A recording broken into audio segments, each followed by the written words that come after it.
Wolf Brands, the homies. Yeah, shout out to our sponsors. Shout out Mike the Mixer. Boom. I don't got no sponsors, so. Why don't you got no sponsors? Write it down. Write it down. I wish Sperry's would sponsor me with the flip flops. Sperry's, that's your one. That's your dream. If you could have any collab. Yeah, they actually hit me back one time, but they were like, they're not taking anybody right now. MikeMixer is in the building with Sperry's. So. Damn. Wait, are we filming? Write it down. Are we filming? Are we recording? Yeah. Write it down. All right, so check this out. Wait, hang on. Hang on. I thought that was a kind of decent intro, low-key. Like, we just kind of rolled into it. That just like MikeMixer. Because we were like, shout out our sponsor, shout out MikeMixer. Well, did you not know? What'd I know? MikeMixer is in the building. All right. What up, boy? So before we start, I got to tell you about what happened this morning. What happened this morning? Yeah, on the way up here. So I was driving. And Coming from Atlanta? Yeah, coming from Atlanta. From the A? And, yeah, from the A. And I had my window down, and an 18-wheeler was passing me, and I spit out of my window. And as I spit, I don't know, like, what physics happened, but the spit literally just in my face. Just back in your mouth? Like, just came back in my mouth. Ugh. And I've been having allergies, and it was like a little yellow in there. So it was like a loogie. It was like a loogie almost. So then that made me think. Bro, it sounds like them in the world out there. So yeah, I know, right? So after that happened, I was like, all right. I like wiped my face off, and I was like driving, and then I started thinking about, I was like, what if like honeybees, like instead of trying to sting us, they're just trying to take pollen out of our noses.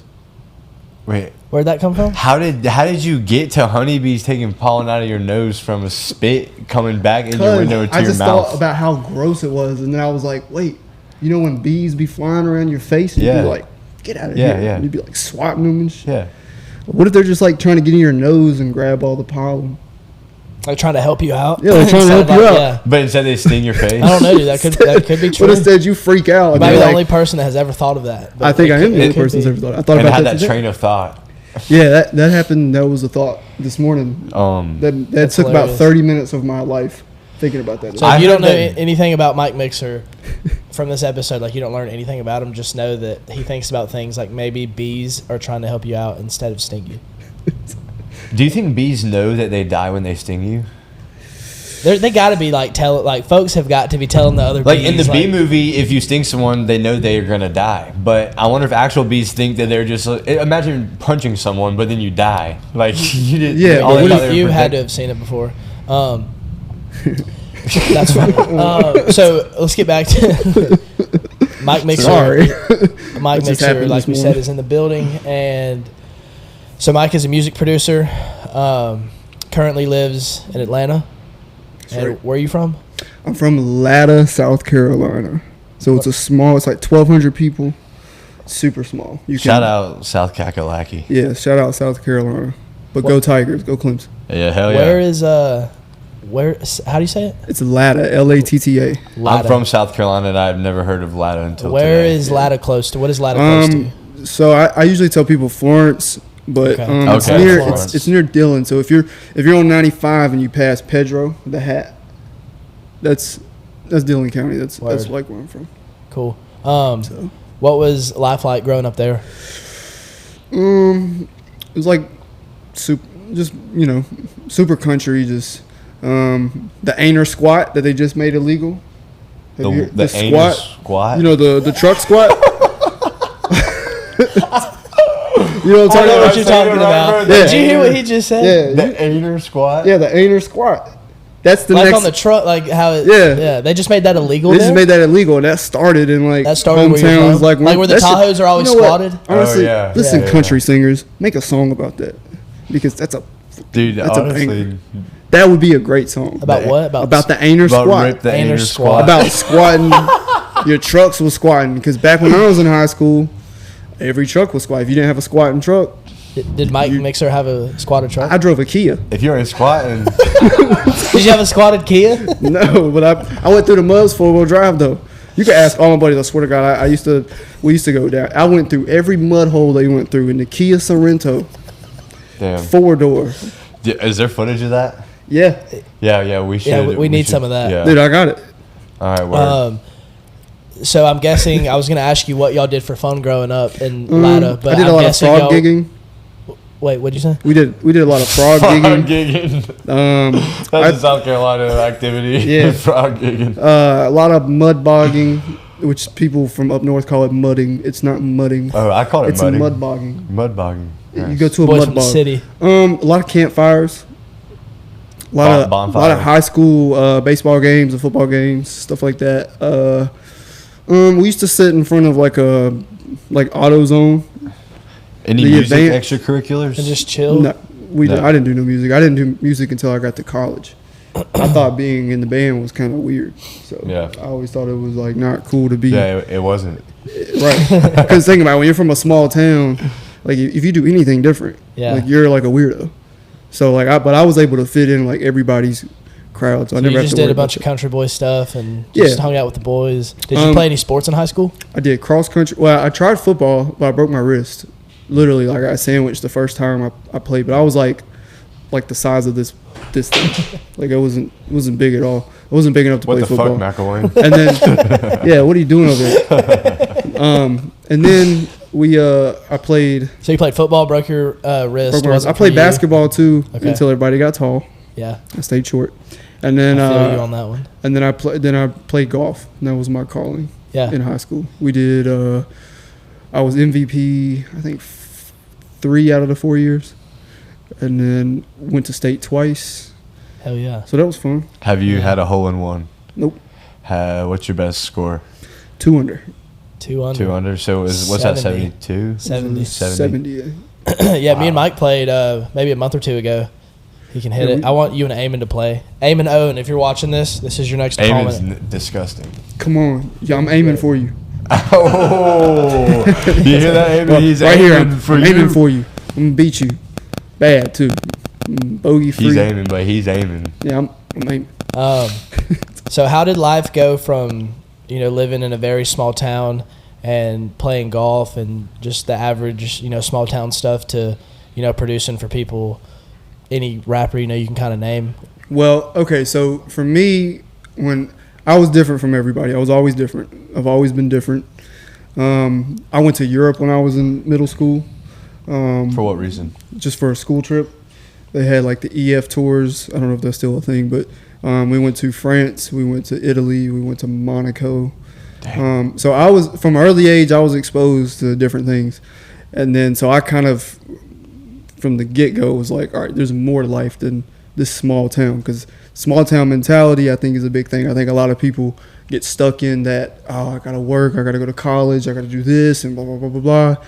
And I saw from a young age that you can do way more. You know what I'm saying? Yeah. So, and then when I went to college, I went to Coastal Carolina.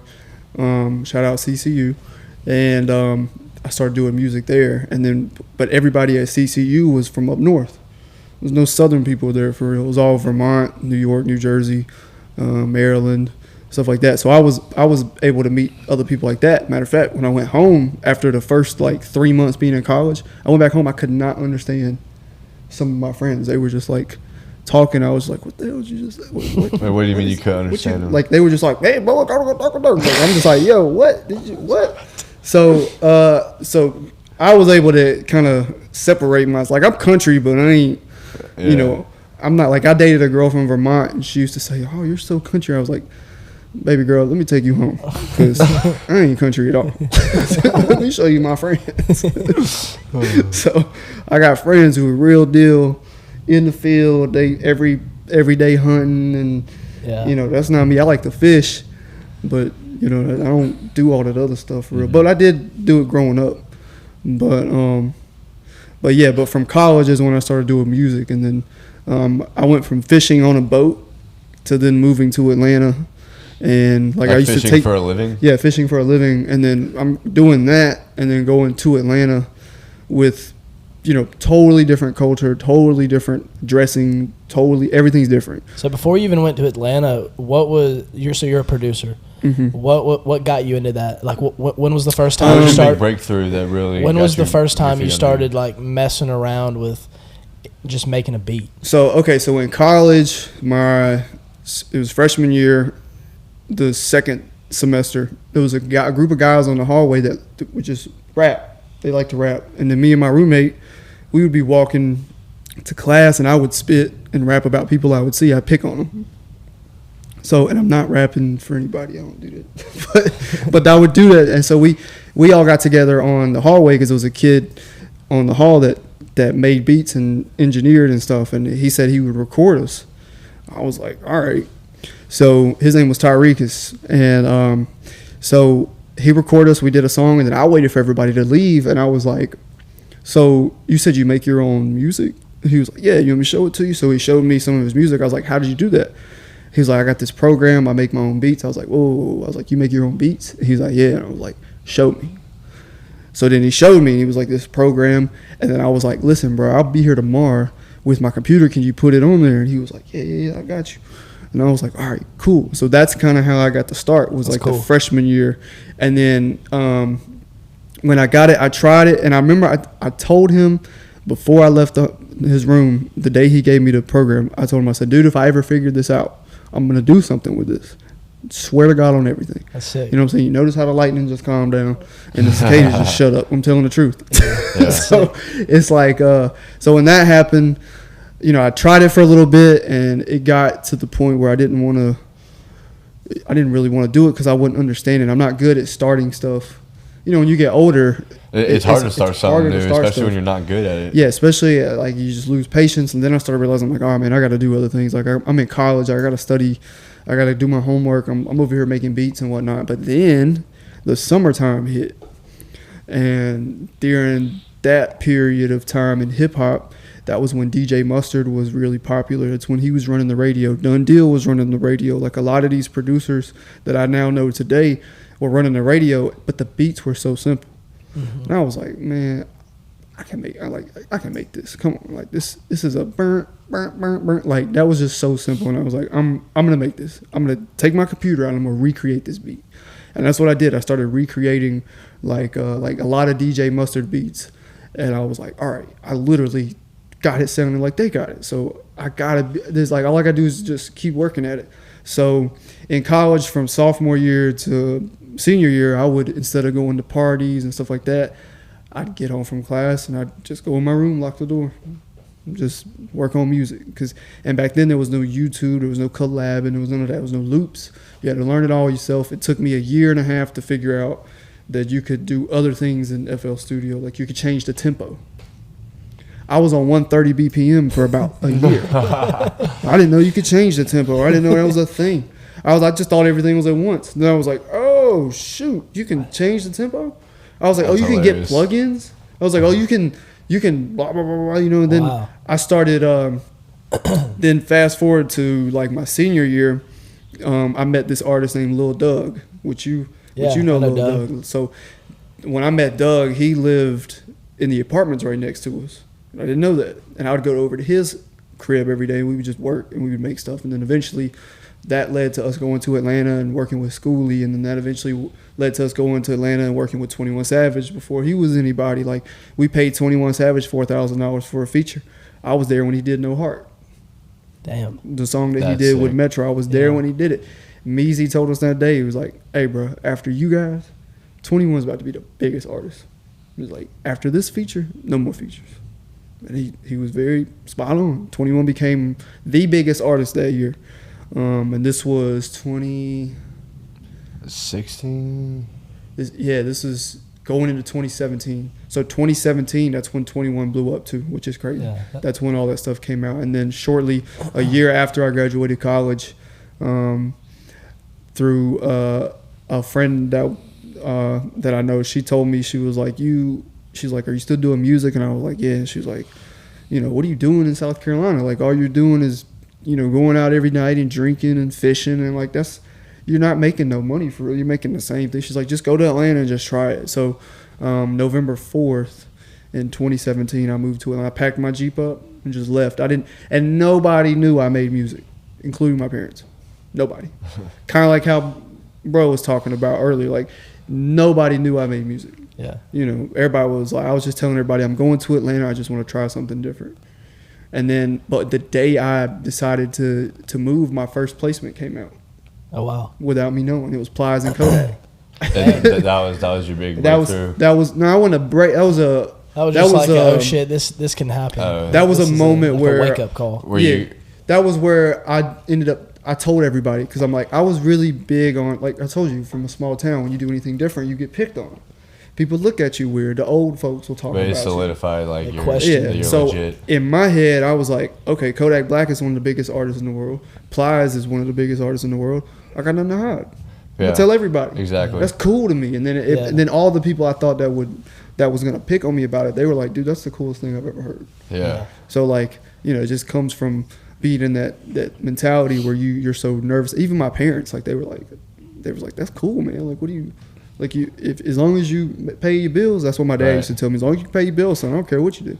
Hell yeah. So how'd you get connected with Winter Circle and how's it been working with them? So that comes from being networking. That comes from just having a name. That comes from having a good name too. Like when people talk about you, that comes from that. I met Done Deal in 2018, and since I met him, he's always told me like, I got you.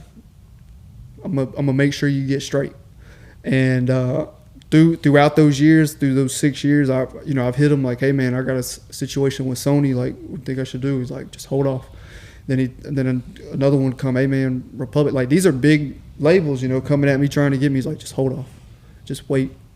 I was like, all right. But then it got to the point where, because after 5 years with streaming, your streaming money goes into this box. You can't collect on it like after a certain amount of time. What I've heard, I don't know if it's all the way true. So I was getting that 5-year mark, and I told Dunn, I was like, hey man, I got Empire looking at me. I got Sony still trying to rock with me. I got a couple independent labels trying to rock with me. Like, but I want to stick with you. Like I've told you from the jump. You've told me you have my back. He's like, give me a week. And then in a week later, I was with Winter Circle. And then 2 weeks later, I had a co-pub deal with Warner Chapel, which was cool. Yeah, that's sick. Yeah, so it's just being loyal and just stay, but being loyal to stuff that makes sense. Mm-hmm. Like you don't want to be loyal to a tree that's telling you I'm gonna move 10 blocks by tomorrow. No, the tree's gonna stay right there. Yeah. You know what I'm saying? Like it's gotta make sense too, even though what I just said didn't make sense. But so just being just around him and others too. Like it wasn't just him; it was a lot of other people too that were involved. But then when I got with Winter Circle, I got straight to it. I don't waste no time. Like I just signed a producer, probably like 2 weeks ago. His name is Keith. Keith got hits. We did the song on Glorilla's album, and I've been rocking with bro for like a year. And he had situations too where he was telling me, he's like, man, I got such and such wants to rock with me. I got such. I said before you do that, I said, who calls you every day? Who makes sure you getting your stuff done? I said, just remember that before you make your decision. Remember, rock. I always told him, rock with people who rock with you. Yeah. Those are the ones you want to rock with, because that's what Dunn was doing at the time. Dunn always answered the phone, always answered the questions, always blah, blah, blah. So I was telling him, I was like, just make sure you get with people who got your best interest. So he did. He come right on. We get into it. That's solid. So, what were some of those early struggles that you faced, like being like a self-made, self-proclaimed producer? Like what was going on behind the scenes? A lot. I bet. Because when you moved to Atlanta, you were only doing music, correct? You didn't have like I told myself when I moved to Atlanta I would never have another job. I said if I have to get a job, then I'm not doing it right. I said I'll go broke, because when I worked on the boats, I made a certain amount of money every year, and I said I'm only gonna make that each year. I said I'd rather go broke trying to chase something I can make more money from than stay the same. I don't want to stay the same. I want to continue to elevate each year in the music game. I mean, when I moved to Atlanta in 2017, within the year after that, I had 23 songs out with all major artists. And that comes from, not having a job. That came from having savings. That came from just the will to prove to somebody, hey, or even having people who, I wanted them to depend on me type stuff. Like, I would tell them, like I had people I was rocking with before I moved to Atlanta. I would tell them, hey man, when I come to Atlanta, I'm going straight to it. I'm bringing you guys along. And a lot of my early songs, I brought those guys along. Like they were on a lot of my early records that came out. So, but the early struggles was, shoot, I was homeless for about a year. I had my car stolen. I got a DUI at one point, which spiraled me into going homeless. Cause that ate up. Cause let me tell you something. You get a DUI, that's 5 bands automatically. You might as well. Jeez. You gotta have 5,000. You know, the only thing that got me off was just doing the music, just being able to show. Like I was on the Billboard charts my first year of producing music. Like that's hard to do. Yeah. And it was with Shy Glizzy, who was somebody I listened to. You know, but my breakthrough moment though, for real, was in 2018 when I did the song with Money Man called Exotic. You did that song? Yeah. Exotic. No. That's the second one. He did another one. Oh, shit. They were both just as big.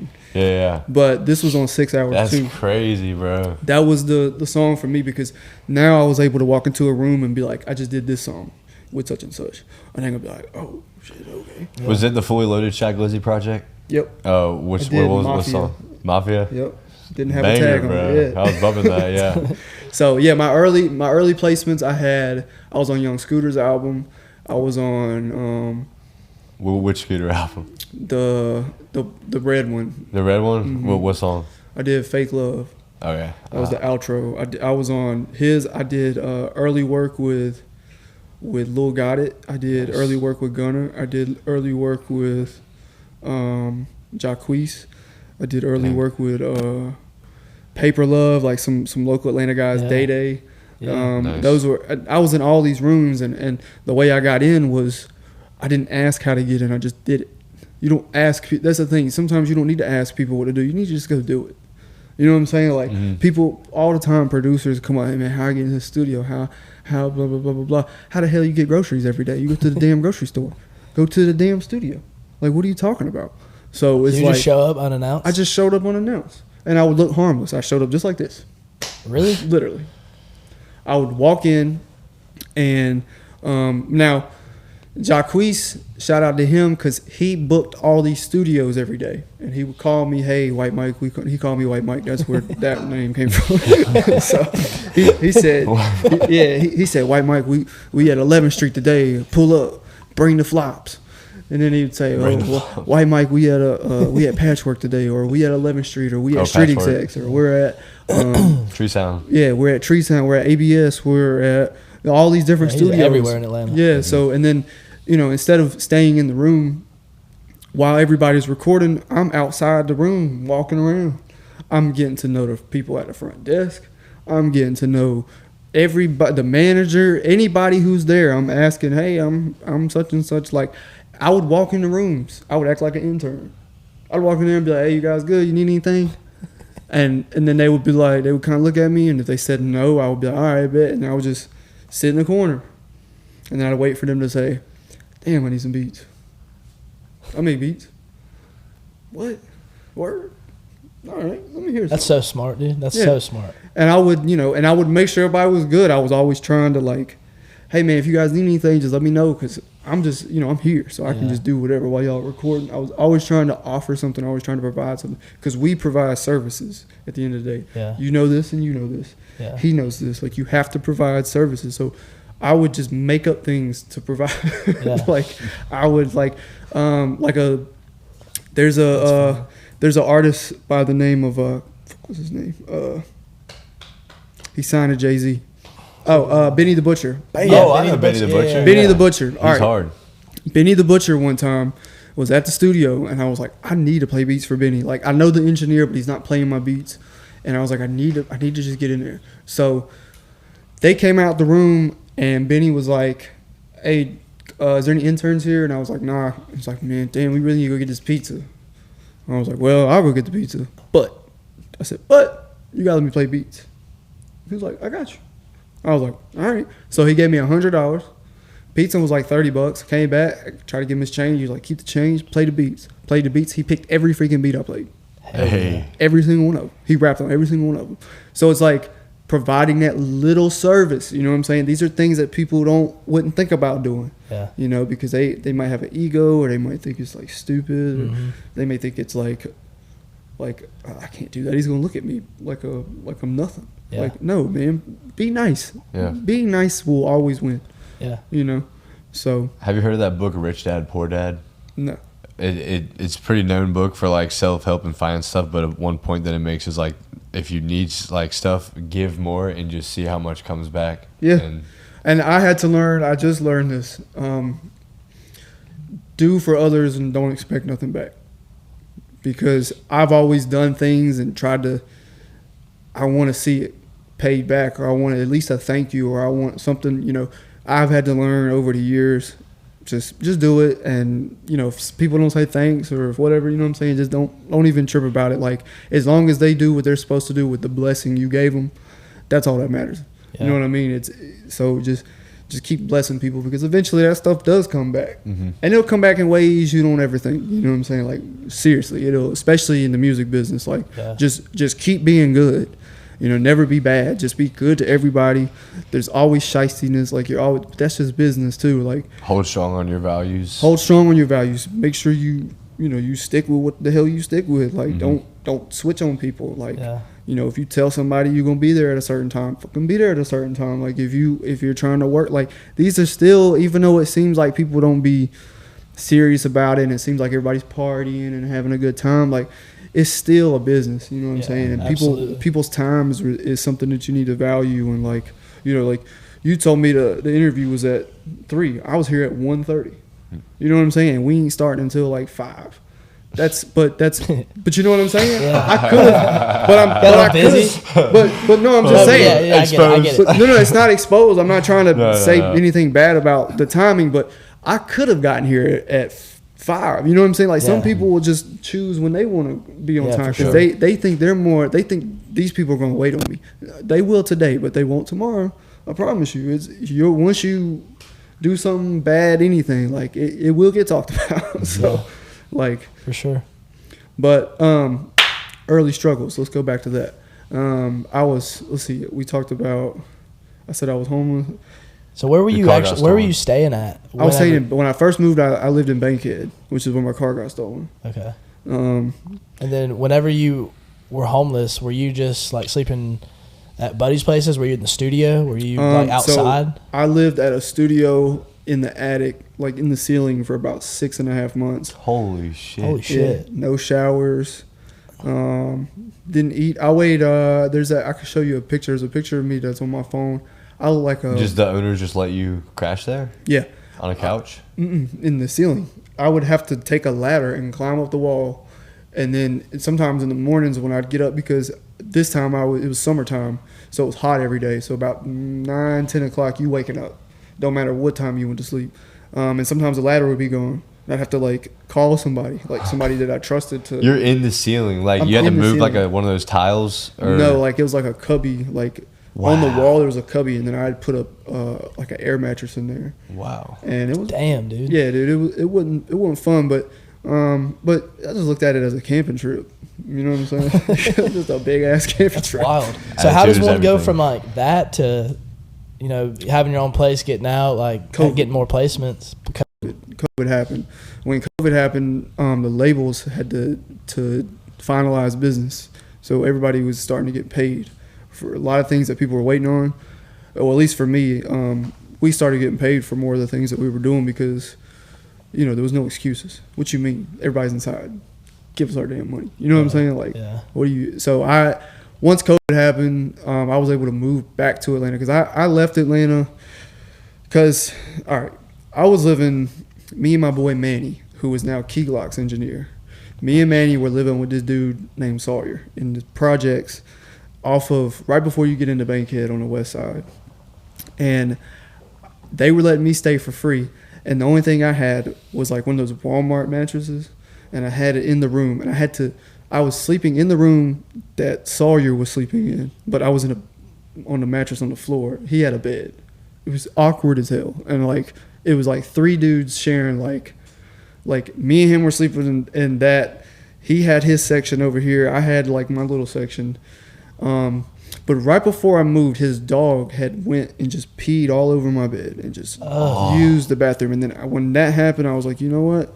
COVID's here. I don't know what's about to happen. I'm gonna just go back home for a couple months and just get back into it. I need to eat. Like, I mean, I was literally probably like 128 pounds. Jeez. Wow. Like, my hair was so long, and people be like, "Oh, you're growing your hair." I was like, "No, I can't afford a fucking haircut." Damn. Like, I went 2 years without making money. If you don't mind me asking, how much you weigh now, just for comparison? I only weigh like 155 now. Nice. But I've been all the way up to like 180. Oh, nice. So I'm trying to actually lose and like cut.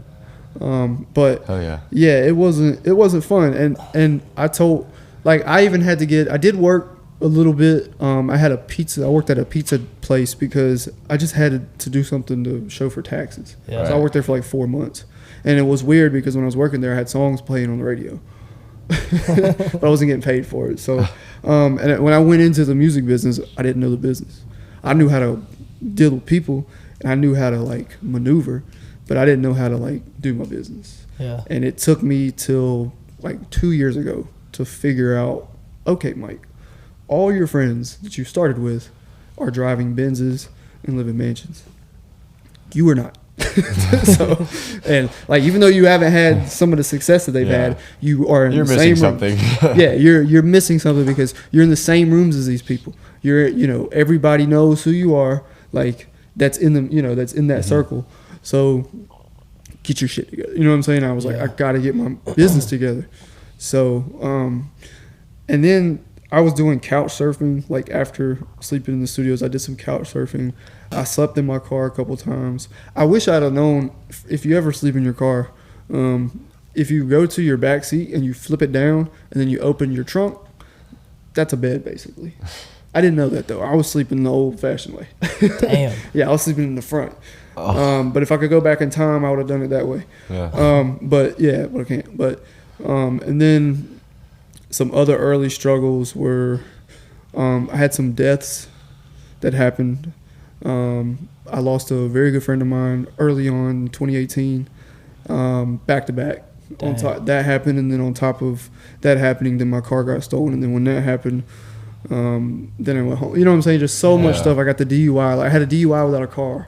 Like, damn. You know what I'm saying? And so like $10,000 just disappeared, and then from 2018 to 2019, I made no money, zero, making nothing. I was driving for Uber. I had like bills and stuff I had to pay, so I was making a little bit of money, but I wasn't making anything to show. Like, I remember the manager I had at the time, he came to our house, and me and Doug actually, we walked outside, and he looked at us and he said, have you guys eaten? And we're like, no, we ain't eaten in like a week. He was like, it's not that serious. Call. Let's go to the grocery store. And we went to the grocery store, and he bought like $300 worth of groceries. Damn. And so me as a person, I don't like to ask for help. You know what I'm saying? I had to realize, like, over time, I've realized, like, yo, if you ask for help when it makes sense, it's okay. Mm-hmm. A good example of that was one time I was home, and early on when I first started, me and my dad would get into it. Hey, man, you need to, you're still not too late to get a job. You have a college degree, it's not late. And I would argue with him, Dad, I'm working with people who are like George Strait. I'm working with people who are like Led Zeppelin and the music you listen to.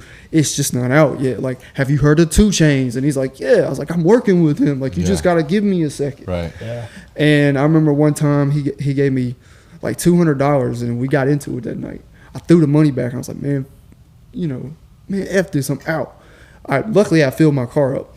So I was like, I'm out of here. And I left, and I got all the way to exit 93. I always think about it. Every time I go past exit 93 going towards Atlanta from, on 20. Mm-hmm. When you get to 93, there's a QT there.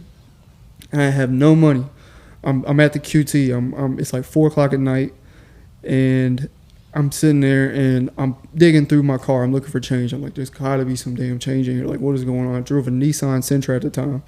I'm sitting there, I'm going through, I'm looking. I go through my trunk. I'm looking everywhere. I go through the parking lot looking. I come up with like $2. Gas at this time was relatively cheap, but still $2, And I walk in there. I told the man, I was like, here, bro, here, I need this on pump, whatever. I go back out. Dude, they put $10 on it for me. Wow. Put $10 on it. I walked back inside. I said, thank you so much. He said, man, you just like you needed some help. And I was like, damn. I had to help. I had the $200. Like, you know what I mean? If I wouldn't have just been stupid, I would have been able to get back to Atlanta. You know what I mean? Like, yeah. I realized, like, you know, even though he was talking junk, he was still helping me. So he still believed in me. Like, you know what I'm saying? Like, you just got to take the ego out sometimes. Like, sometimes people are just, they got to tell you we're what here they for think. each other. Yeah, we're here for you. I just want to make sure you understand that. So, right. And that was a big, I always think about that. And from since on, if I ever get into a predicament where I just can't, I always ask for help, you know, because people do believe in you. People know, you know, it's hard. Like, life is hard. Like, everybody goes through things. Like, you're going to always go through something. Like, there's never going to be a day when everything's good, know something's coming, you know? For sure. So I'm curious, you go from, so you're in these rooms with these people and you're making $0. Was there a certain move that you made to go from that to actually making money from your music and being on these charts and working with these people? Yeah, I just started being more confident. And but how did you go from, because I'm sure you had the confidence before you, like when you weren't making any money. Was there a certain move you made? Like, was there something like a form you had to fill out or someone you had to talk to monetize, or was there a specific thing you had to do in order to get that? So I was confident at first, but I wasn't comfortable with talking about money. Mm-hmm. I didn't like talking about money. I just wanted my music to be out there. I just wanted to get known. So then when I started putting two to two together, I was like, okay, Mike, you have to charge now. You know, you can't just be out here moving around for free. Yeah. Mm-hmm. So I started handling my business, and I started getting paid, and I started figuring out how to hustle in the studios. I started figuring out, okay, I can drop drum kits. I can, you know, charge for collabs. I can, you know, do all kinds of little things. I can Uber. I can do, like, I can start making money for real. I gotta be confident. So really charge and be confident that your craft is worth what you're charging. Yeah, you gotta know your worth. Got you. You gotta know when to charge and know when not to charge. And you gotta understand, like, when you tell somebody it's this much, that's how much it is. Mm-hmm. Yeah. Do not go down. Yeah. Never go down. You know, that was one thing that I learned. Like, in 2020, I made $10,000 for a beat. Okay? Since then, you got to keep going up from that. I've taken less than that now. So it's like these labels, they know you taking less. They going to hit you with less next time. Yeah. You got to stay on your point, because once you get to a certain point, but then you also got to know when to let back and know when to not charge as much. And it's you know, it's how you want to handle it. It's a learning process. You got to kind of learn. Everything is a learning process. Every day is something different. Every day something's changing. Just like the tree won't look the same as it did yesterday. It's not going to look the same tomorrow. You know what I'm saying? And we got AI coming out. Yeah, it's like, it's different. So, who are some of the, like, your personal favorite people you've worked with, like, within the studio producing? So, okay. I'm going to say I love working with everybody I work with. There's only two people I'm not comfortable in the studio with. I'm not going to name who they are, but there's two people I cannot get in the studio with. What makes you uncomfortable? They don't like white people. Oh, wow. And they don't mind telling you. They tell you straight up? Yeah. Jeez. Dang. So who are some of the people you enjoy being with? That you just, like, get along with good or maybe connect with good? Travis Porter. Yeah. All them boys, Strap, Ali and Quez. Like, I love working with them. Jacquees, I love. Me and Quee just recently reconnected. I love working with them boys. 2 Chainz. 2 Chainz is always fun to work with. That's sick. And with 2 Chainz, it's just fun with just everything he says is a gem. You know, everything he talks about. You know, this man has, like, I don't even want to disrespect him by saying a less number, but he's got to have at least 50-something businesses just that he runs. Jeez. Wow. You know, just everything he says, it could be more. I'm sorry if it was more. But, you know, it's just being around certain people. I was with Nipsey Hussle one time before he passed. Wow. That was cool. 21 Savage was funny being around. Fetty Wap was funny. I have a story. I tried to shake Fetty Wap's hand from the left side, and he can't see from that side. I took it as disrespect, and I was like, "Hey, bro, I'm trying to dap you." He looked at me, he's like, "Come on, man, you know I can't see." And I was like, "Oh, damn, dude, my bad." And then I got a chance to work with Takeoff before he passed. I got a chance to be around all them. They did Culture 3 at Death Star, so they were up there. Yeah, they were up there every night. When I met Takeoff, me and Manny and Dunn. We were going in with Dunn. Dunn said, "Hey, when I get in, follow me and do not be behind me so you can get in." Okay. So we get in there, and of course we don't follow him. And we get distracted, and then we knock on the door, and Takeoff opens the door. And he said, "What's up?" Kind of. And we were like, "Yeah, we were done deal." And he's like, he looked inside. He's like, "Oh, word." And he closed the door. And I was like, "Damn." So we didn't get in. So, but that was like my one experience with Takeoff.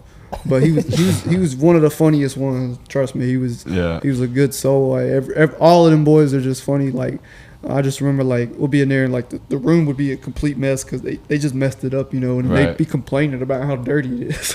It's like, yo, you did it. But you know what I mean? It's like you got to get to a point where you know what I mean. Like that's what I was telling you. Like you can't. Like, you just got to be nice to people and, like, don't tell them, "Hey, man, that's your mess." This is my mess. Like, but it's still dirty in here. Right. Like, clean it up. That's funny. So, yeah, it's like, you know. But I enjoy working with mostly everybody, and especially new people. Especially when I meet people who don't know certain things and I can put them on game. And they just be like, "Oh, damn, I never thought about that." Like, that's always fun. Like, coming to Nashville, like, working with the difference between Atlanta artists and Nashville artists. Like, a lot of you Nashville guys have never been to the studio. It doesn't make any sense. A lot of them have never recorded. A lot of them have never, and they're really good musicians. And then when I worked with them and they seen how easy it is, they're just like, "Holy shit, you know, whoa, this is crazy." Yeah. So that's different, you know, it's like a different thing. Who are some of your like favorite producers that you have worked with in the past? I know you said like Done Deal. He's like a big guy. Who like? Is there any other ones you can name? Twisted Genius is always fun to work with. Yeah, nice. Trauma Tone is always good to work with. My boy, you know, Manny's always good to work with. Man, there's so many characters out here, man, with these producers. K6 is funny. And I mean, not just funny, but just like, you know, good vibe to work with. I feel like Atlanta produces like kind of like a community. Like y'all know each other. Y'all. It is. It's basically a fraternity. You know what I'm saying? It basically is, and it's like once you get in, it's like as long as you don't do nothing crazy, you're in there. Yeah. You know, it's like you just gotta stick with it, and like I mean, there's no reason why I should have made it. No reason. I don't look it. I don't act it. You know, I'm not in the mix. I'm not big on social media or anything, like, but I just consistently are in rooms. I consistently connect with people. I consistently talk. I consistently try to see who the new sound is, and like that's what I did over the years. So it's like those people that I did that with, like Bandplay, you know, he's in Nashville. Like all these people are just people that we just met in the studio and just everybody's cool. Yeah. So what's some advice you have like for some upcoming producers? It changes every time I think about it. Like in this very moment, what would you like think to tell people that are trying to maybe do what you do? Get off the internet and go out of your house and go to a studio and book it. And it could be a studio that no one knows about. But when you go in there, they have the same purpose as you. They're trying to do music. So get in connection with people for real in real time instead of trying to connect with everybody on the internet. Because when people put a face to a name, they always remember you first, then the people that's just DMing them every day. Get out and about, get amongst your peers, go to events, Go to beat battles. You don't have to enter them. Just go to them. Like, there's so much stuff out here to do. Go to Nashville. Go to Live Oak. Go to, like, these different, you know what I'm saying? Yeah. Like, go to these different places. Meet people and talk to people. Because the stupidest thing is these questions where people are asking, you know, producers that have a lot of placements, how are you getting these placements? Well, how do you get groceries? How do you buy a TV? How do you get a girlfriend? How do you know what I'm saying? How do you get up every day? You just do it. Right. It's not, there's no questions about it. It's not rocket science. It's not, now the business is rocket science because, you know, it's 80% business and 20% work for real. Yeah. Like, the business is important. I would say know your business so you know you're not getting screwed over. Like, it's funny, my producer that we just signed a Winter Circle, he sent me an old producer agreement, but it wasn't a producer agreement. It was a work for hire. But guess what? You got hired and got paid zero, buddy. You know? Yeah. Because you don't know what the hell you're looking at. It didn't even say producer agreement. You know what I mean? Yeah. The title doesn't even say agreement. Yeah. It says it said something else. I forgot what it was, but it was producer something. Yeah. Right. Doesn't even say agreement. You know, it's like not knowing the business Yeah. is the worst thing to do when you're trying to do a business. But I didn't know the business. Coming in, I knew no business. It's how the music industry is for real. Like, It even is. on my side or artist side, producer side, whatever it is, like, I feel like a lot of people, including myself, just lack the information. But it's out there. Like, we just, like, we need to go educate ourselves. All you guys who are asking questions, the answers are right in front of you. There is a book that's called All You Need to Know About the Music Business. It upgrades every year. Go read it. You know, take some time to do some self Educating. research. Yeah. Do some self-education. Go out there and, you know, if you have a question, treat yourself like a computer. Okay, I wonder how to do this. Okay, what do? Go fucking figure it out. We have all the information do at our it. fingertips. You literally have, this ain't 1920. Like, you know what I'm saying? We know what's going on for real. You know more about what's going on overseas than you know about what's going on. So get your stuff together and just figure it out. Like, if you have a question, like, know to ask. Like, that's the biggest thing too. A lot of people will go to these events and, you know, they get home and go, well, damn, I didn't even ask what I wanted to ask. I got so carried away in talking about football or whatever, I forgot to ask what I was supposed to ask. Like, that happens too. Like, bro, let me tell you something. In Nashville, right? I came up here, and it was at Live Oak, I think. I don't know if you were there that night, but I'm in there, bro, and I've been coming up to Nashville every week since January. And I'd go to places like Live Oak, Red Door, stuff like that. All the places that everybody be at. And these people are songwriters and stuff, and then these people perform. These people get off stage, and all the people in the audience who wants to be musicians, they don't go talk to these people. They don't even go introduce themselves. You got a house full of musicians, and none of y'all are talking to each other. You know what I'm saying? Yeah. Mm-hmm. I don't know if that's just a Nashville thing, but like somebody like me, like a little roach, I be all over the place. I'm like, come here, let me talk to you. What's up? Yo, you do music? What's up? So anyway, I say that to say Raina Roberts, okay, who was on Beyonce's album, was at Live Oak, playing the piano one night for somebody that didn't have a piano player. She got off a stage. Nobody talks to her. Nobody. Wow. None. Even the other artists there don't even talk to her. I go right up to her. Hey, Miss Ray, how you doing? I'm Mike. Oh, you know band play? We started talking about mutual. Yeah. Yeah. Let me get your number. This is before she was on Beyonce's album. This was like months before that. Jeez. I got 4 people's numbers that are on Beyonce's album, right? That was on the last album. Just from talking to people, just because I like when people are interesting. Yeah. And then you got people here that's been doing this for 10 years and ain't got a song out that live up here. You need to go do something else. Because stop asking yourself it's right in front of you, dude. You just don't want to open your mouth. You think you all of it. Ask for help. You know what I'm saying? Like, yeah, it's nothing wrong with seeing what this person's got going on and what this person's got going on and what these people got going on. Like, you need to be a hermit crab and go walk around. You know, outgrow your shell and get to a bigger shell. Like, there's so many people who I are like stuck. that. Yeah, there's so many people who are like stuck in that one set. They don't know anything else but to go to some places like Live Oak. You know what I'm saying? Yeah. That's them. That's their job. That's what they'll always be. But you can easily get out of that kind of stuff if you just cooperate and try to network and get to know people. But same thing in Atlanta. It's the same thing. Yeah. It's just people don't know. Like, I do a lot of beat battles, okay? I walk in there like this. Everybody walks past me. I'm the judge. I'm judging the damn thing. Yeah. All them people walk past me. Expand your network. Go talk to people. Go All say of what's them up. Dap somebody up that you don't know. And then when I sit down and start judging them and speaking crazy about their beats, they looking at me like I'm crazy.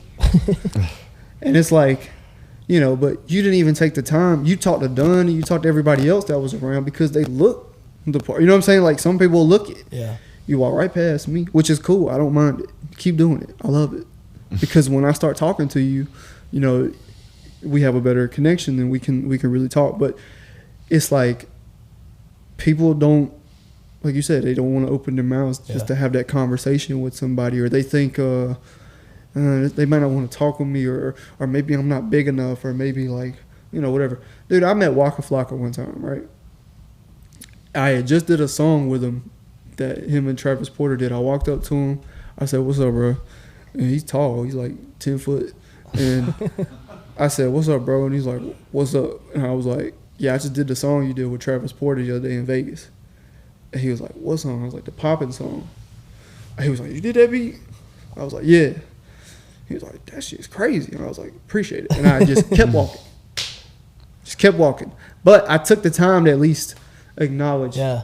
You know what I'm saying? I wanted him to know that this kid that just talked to you just made something that you did. Yeah. Now, I could have got his number, you know what I mean? But I don't know. I'm kind of weird sometimes about getting people's numbers because I feel like, I don't know, you might feel about this way too. Like, certain situations sometimes don't feel like you need to.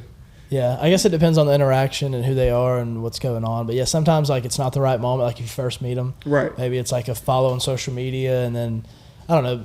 I guess it just depends on what's going on. Where can the people, like, find you at on YouTube or Instagram, TikTok? Where can they find your stuff? So I had an old IG that got hacked. So if you look up one MikeMixer, that's not me. I'm on Instagram at @IamMikeMixer, and then I'm on YouTube and stuff. Pretty easy to find. I think I'm the only one with the name. There's some dude out there with some commercial products. With and MikeMixer? Yeah. So, and then apparently I was on Snapchat, the AI feature. Yeah. I'll be asking it sometimes I'll ask, like, who was MikeMixer, and I hadn't done it in a while, and it told me I was an EDM producer. And that I have many hits on the EDM charts and this, that, and the third. And then I asked them, look it up real quick. Yeah, if you go, let's see what it says. Look up, who is MikeMixer the producer, and see what it says. Who is MikeMixer the producer? What does it say?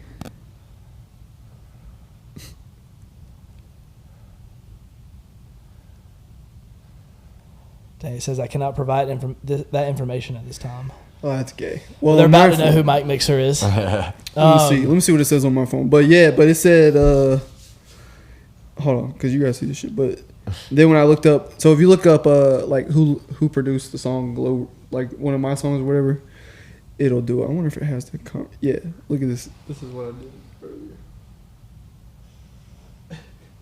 This is what it was coming up with. What are some popular songs produced by MikeMixer? MikeMixer has produced some amazing songs that have become quite popular. Some of his notable work include Groove Machine, Electro Vibes, and Rhythm Fusion. These tracks have catchy beats and infectious melodies that will get you dancing. What other genres does MikeMixer produce? MikeMixer is a very versatile producer who dabbles in various genres. He's known for his expertise in EDM, but is also skilled in producing pop, hip-hop, and even rock.